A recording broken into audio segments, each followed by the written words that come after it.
You describe yourself as a Tennessee-born hillbilly, right? So do you get like the term culture vulture a lot because of being a white rapper in a black culture, basically? Outside of one guy at one show in Washington, D.C. one time who said, okay, Eminem. No, I really haven't. I mean, maybe in 10 years. Wow, so you don't get compared to Eminem a lot? Not really. Not to the point I've ever found it problematic or something I need to speak on. I mean, I can't say nobody's ever said that, but it's not like an obstacle I've had to. Now, I am from that school of white rappers who started rapping before Eminem, blew up nationwide. Like, I was influenced to rhyme by Public Enemy and the Wu-Tang Clan. So a lot of us as young men, everybody thought you started rhyming because of Eminem, and we used to be annoyed by that back in the day. But I've never had any kind of real comparisons about that, and I've never had any. I really have just never had any kind of issues navigating as a hillbilly in hip hop, and I think the reasons for that is because I've always tried to wipe my feet at the door and not put my feet up on the coffee table and acknowledge the fact that, like, yes, I am a guest in the house of hip hop. Like, even beyond, racial and ethnic demographics. Like, I'm from Tennessee. Like, I was not born in the place where they had breakdancing and graffiti and, DJs spinning park jams. Like, I geographically am an outsider of the culture, but because I have always conducted myself as a person who acknowledges that, like, yes, like, this is an art form that, was not founded by people that look like me. I'm a guest here, and I've never had a problem with that fact. Like, I think that's a very easy thing to understand and digest and move on. I don't understand why so many white rappers often struggle with that. I have a song on a plant-based libtard. There's a song called Exit Stage Left. And the ending of the song, I say, sipping hot brew in a thermos, I have never been slighted for the hue of my dermis. I just try to make a valid contribution, do my best. Knickerbocker Times Square, I'm a 5-star guest. Now, like, I'm a guest in the house of hip hop. That is what it is. And now here's the thing, is that I feel like I've been made to feel like the most welcome guest possible. Like, I feel like hip hop kind of collectively, in the way that I've been treated as a participant in it, I feel like I've been told, here's your comfortable guest room. There's clean linens on the bed. There's food in the fridge if you're hungry.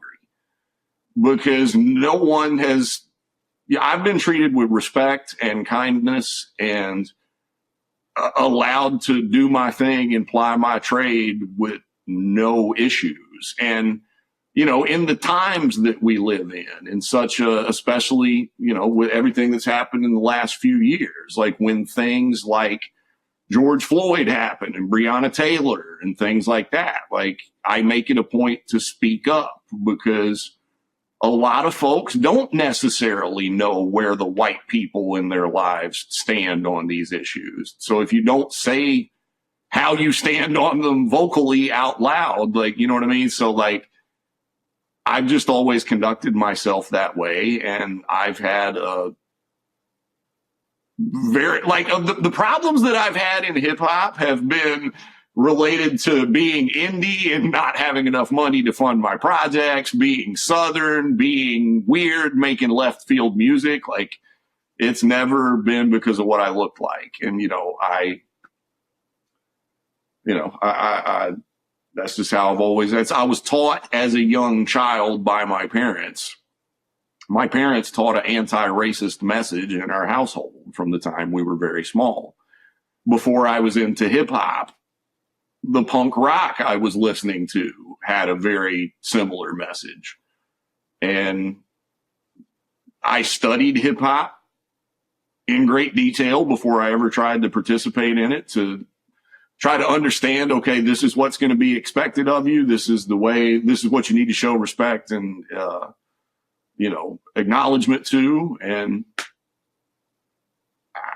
I really don't have any stories to tell you about like struggling as a white MC. Like anybody that doesn't like my music, I think it's just because they don't like my music. Like it's too left of center for them, or they don't get it, or, whatever it is. But funny, even that guy in Washington, D.C., after the show, he was like, "Hey, bro, that shit was hard, man."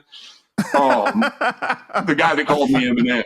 Right. You know what I mean? So, yeah, I just think that it's a very easy thing to acknowledge as a white MC, that this is what you need to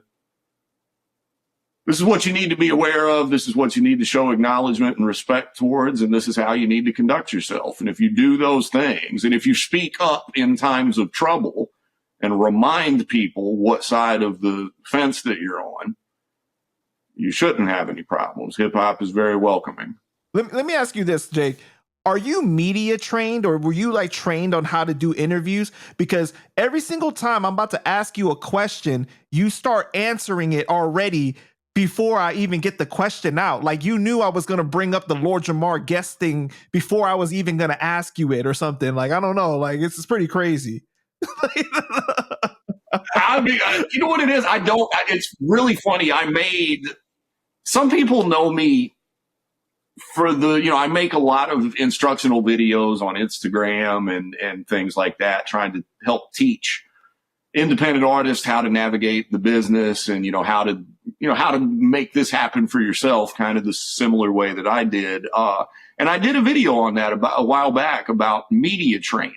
Now, I don't have any formal media training, but I think it's important that artists have some. The reason being is that, like, when people talk about media training, there's kind of a misconception that it means like you're given some kind of canned answer, like a political answer or something like that.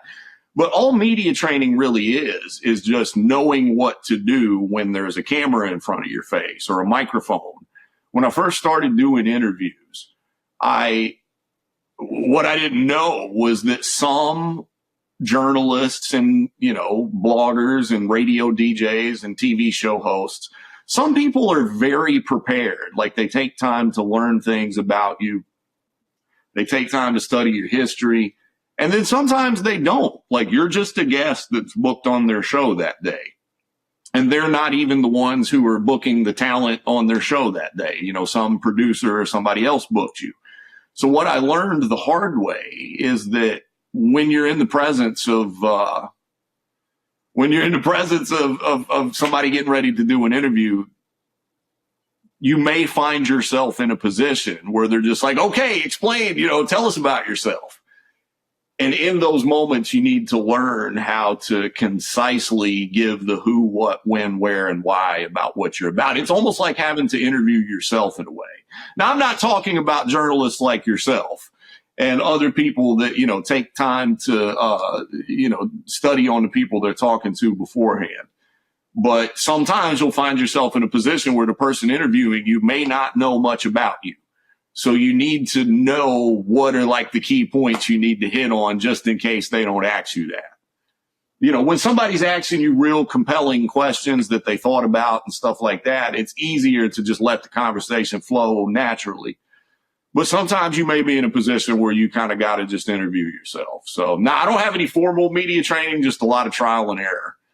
And not wanting to, I hate watching an interview and feeling like I rambled or, I didn't concisely get across what I was trying to say.